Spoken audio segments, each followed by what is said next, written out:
Hey guys, so today I'm going to be doing the end of year book tag. I did this tag last year and I thought it was a really fun way to just think about how I want to end my year reading, and I thought it would be a good idea to do it again. So the first question for this tag is there any books you have started this year that you have not finished? I'm in the middle of a few at the moment. I'm always in the middle of like way too many books, but one I started that I haven't picked up and I need to complete is Another Day in the Death of America by Gary Young. I picked this up really early on in March, I think. According to Goodreads, I started this January 21st, 2020.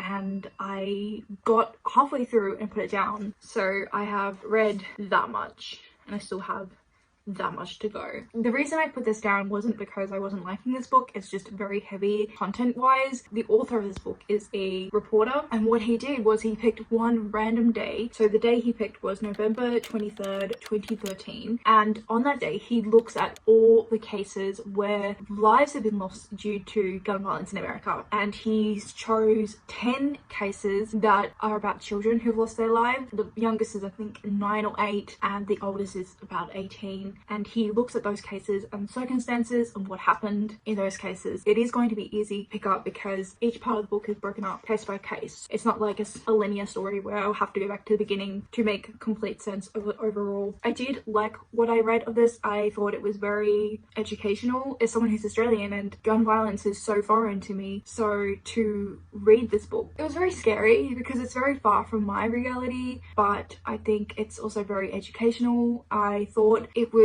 also good reading it from the author's perspective because he is British, I believe, and he has moved to America because his wife's American. So he has 3 children that he's trying to raise in America, and he's worried about the gun violence that they may face, and he is a black man, so his children are black children, and he talks a lot about how it's mostly children of color and a lot of the time mostly black children who are unfortunately the victims of these situations. So he looks at a lot of things. I like his perspective of being an outsider and being so foreign to the gun culture. I don't even know if that's the right word to describe it. The way gun violence is handled and how regularly it occurs, it helps me being in the similar mindset and similar view that the author is, because he's having the same sort of questions and inquiring about the same sort of things that I am asking myself too. So definitely gonna finish this. I might end up picking up the audiobook and follow along just because I find that nonfiction is a lot easier for me to get through that way. This was on one of my like top books to read of this year and I haven't finished it,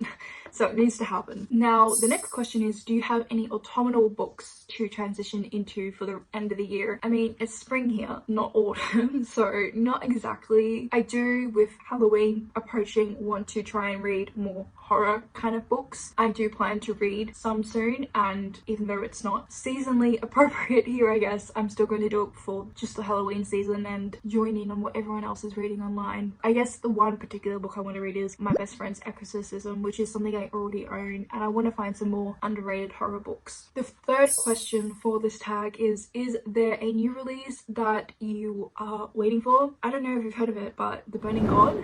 The Burning God is the last book in the Poppy War trilogy, and it will be out in November, and I am so hyped and so scared and so ready, and if you don't find me for a couple of days, it's because of that book, because I'm just going to be reading it and doing nothing else. The Poppy War trilogy starts off following Rin, who's this young girl who makes her way into this military academy in order to escape an arranged marriage, and there she learns about warfare, military warfare. There's magic as well. It's kind of a villain origin story, and so I'm very curious to see what happens in the last book and where Rin and everyone else ends up.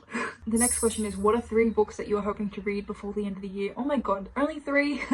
Oh my god, there's so many. If I had to choose a top 3 though, it would be The City We Became by N.K. Jemisin, The Sword of Kaigen, and City of Stairs by Robert Jackson Bennett. I think those 3 I really want to try and prioritize. I have so many other books I want to read though, so we'll see how it goes. The next question is there a book you think could shock you and become your favorite of the year? Yes. I think any of N.K. Jemisin's books that I haven't read that I'm hoping to get to, so The City We Became that I just mentioned, the next 2 books in the Broken Earth Rush trilogy, The Obelisk, and The Broken Sky, or The Stone Sky. I can't even remember the title of that right now, but I reckon they could shock me. I mean, I'm definitely expecting The Burning God to be shocking and potentially be my favorite book of the year. I think Sword of Kaigen will be up there. Those are the ones that first come to mind. The last question for this tag is, have you started making reading plans for 2021? Tentative plans, nothing really set. I think something I've been mostly looking at is the genres of kind of books I've been reading. I have started quite a few of the reading goals I want to make more set in stone next year. For instance, I'm reading more adult fantasy books by female authors. I'm also hoping to read more thrillers and horrors. I would really like to read more translated books. I have planned most of my retellings for next year and what I want to do with that. I'm aiming for one every 2 months, hopefully more, but I've definitely chosen like the main ones that I want to get to next year. But other than that, I don't plan a whole lot. I do want to start looking more into anticipated releases. That's something I've never really done, but I think I'm going to focus again on the adult fantasy books by women anticipated releases. I'm going to make a list of that because I feel like a lot of people cover YA and thrillers and other genres, but I don't feel like a lot of people talk about adult fantasy books by women that are anticipated releases. So that's something that I'm really interested in and want to do and want to share. So that's the end of this tag. It's a really nice, short and sweet one. Let me know some of the answers to your questions. I'm not going to tag anyone, but if you want to do this, go ahead and do this. Like, I tag you. Thank you so much for watching. I really hope you enjoyed this, and I hope you're enjoying whatever you're currently reading, and I hope to see you next time. Bye!